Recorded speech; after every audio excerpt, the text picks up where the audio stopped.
Good morning, students. Continuing with the civil disobedience movement, we have seen that there were differences which had started coming up and which had started coming on the forefront between different segments of the Indian population when they understood by late 1920s that uh, freedom was coming. Freedom was coming to India, and the British would be leaving. It was just a matter of time.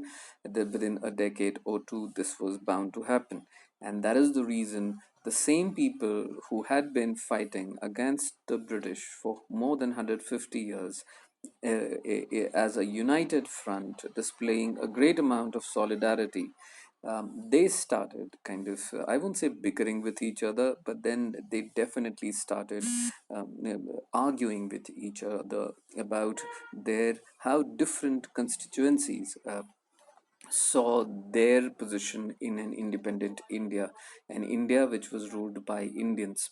Because as long as the British were there, they were giving a united fight to them. But as it was becoming very evident that freedom was definitely around, they started their conflicts started, their apprehensions, their mistrust, their anxieties, reservations, everything started coming into the forefront, whether it was about the industrialists or it was about the peasants, it was about people from the scheduled castes, scheduled tribes, the depressed classes, the untouchables, Muslims, all of them.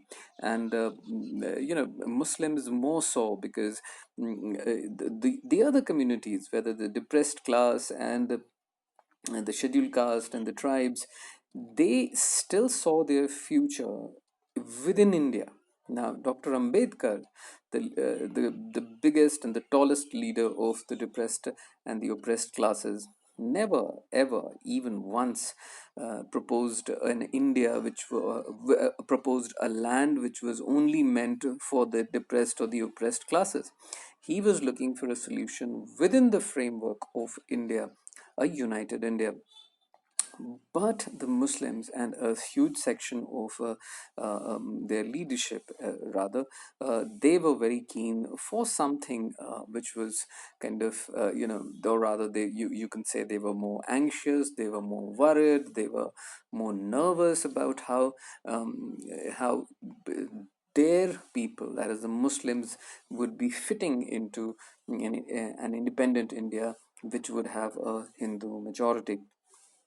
And that is the reason why a lot of problems started coming into open, and the same people who had been fighting with each other started fighting against each other. So coming to this paragraph, the Congress and the Muslim League made efforts to recognize an alliance, and in 1927 it appeared that such a unity could be forged. The important differences were over the question of representation in the future assemblies that were to be elected. Now, Muhammad Ali Jinnah, one of the leaders of the Muslim League, was willing to give up the demand for separate electorates as if Muslims were assured reserved seats in the Central Assembly and representation in proportion to population in the Muslim dominated province, that was Bengal and Punjab. Now, students, um, uh, this is not exactly all parties conference in 1928 disappeared when M.R. Jayakar of the Hindu Mahasabha strongly opposed efforts at compromise. Now, this is not mentioned here, or rather, what is not mentioned here is that this all-party conference was actually headed by the father of Pandit Jawaharlal Nehru, that is Motilal Nehru, and he and along with the Congress leaders, they were against both the main major demands of Muslims. The major demand which the Muslims, as we just saw here, the two major demands, that is, if the Muslims were assured reserved seats in the Central Assembly, that is, they would have and representation in the proportion to population, that is the Central Assembly, that would mean today it is the Parliament of India, or the Lok Sabha it is. Muslims wanted one third of the seats earmarked and demarcated only for the members of Muslim community, okay, irrespective of the demography of a particular area.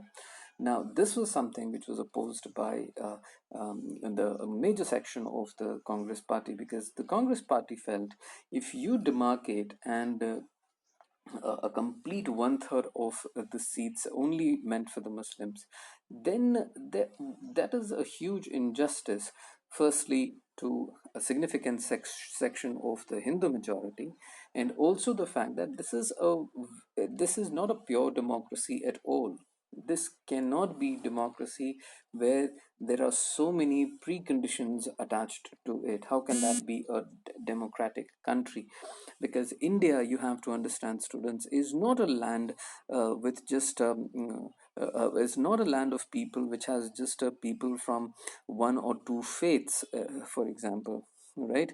India is a very, very complicated land. Even among Hindus, people in Maharashtra would be about Ganpati Bappa Moria. People in Bengal would be about the goddess Kali and goddess Durga, and people in Bihar or UP would be about Bajrang Bali and Ramji, and people in South would be about Ayyappa and Murugan, and there's so much of complexity that it is extremely difficult to really, even among Hindus, there are so many different faith systems which operate at the same time. And in a country like India, if you demarcate one third of the seats by law for any segment of the population, forget about Muslims only, any segment of the population, it is going to cause a lot of headaches in future.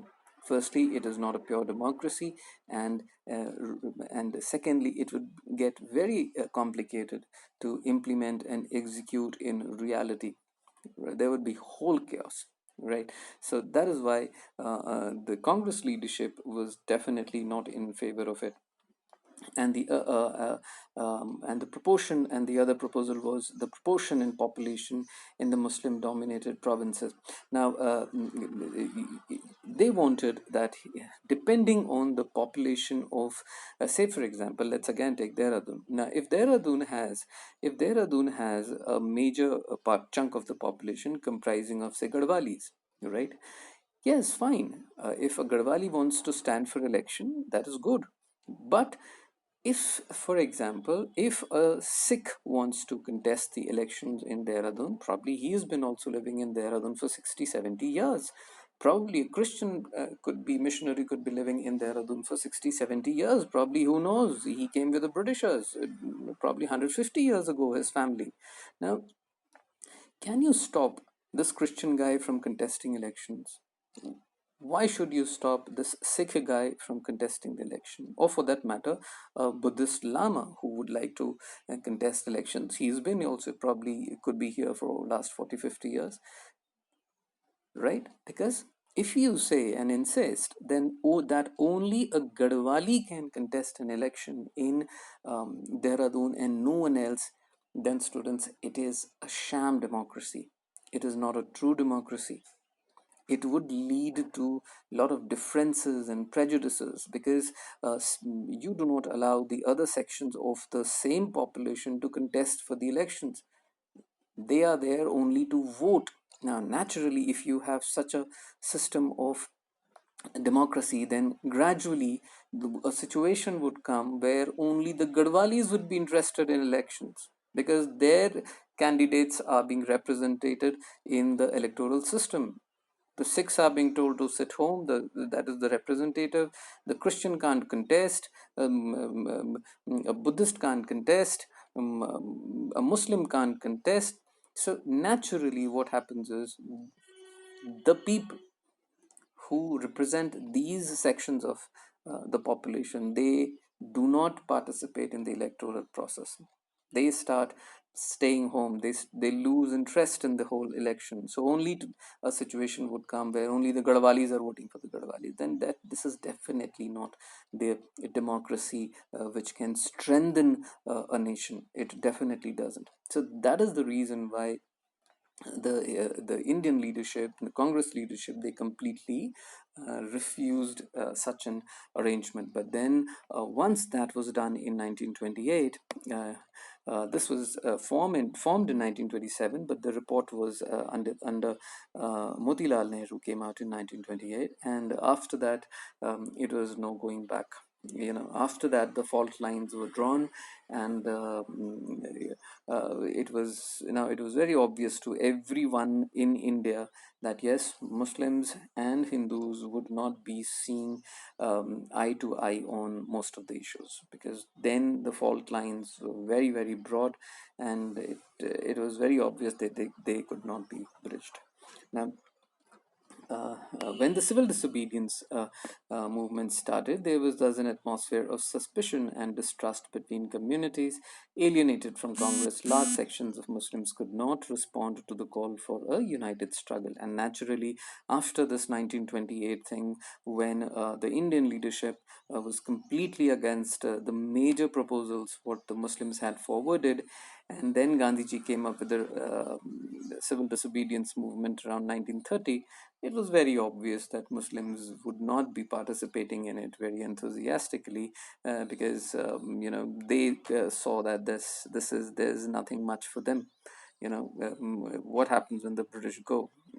Then they felt that they would become some kind of a second class citizen, or their rights would not be safeguarded, their culture would not be safeguarded, and then they suddenly lost that kind of interest in the freedom struggle, which they had displayed and shown for many, many, many years. Okay, now students, coming to this, we'll be looking at the box, students. The sense of collective belonging. Uh, Now, students, what is a sense of collective belonging? As you can see the image of Bal Gangadhar Tilak, and right through this chapter, I had said that Bal Gangadhar Tilak was one of the tallest leaders of India. You know, even though he died just after the emergence of Mahatma Gandhi on the national scene. Mahatma Gandhi returned to India from South Africa in 1915, and Bal Gangadhar Tilak died in I think 1920. Yes, so both of them never had that kind of, they never participated in a movement together. But then, yes, Gangadhar Tilak was a legendary freedom fighter for India. We shall see this further. Thank you.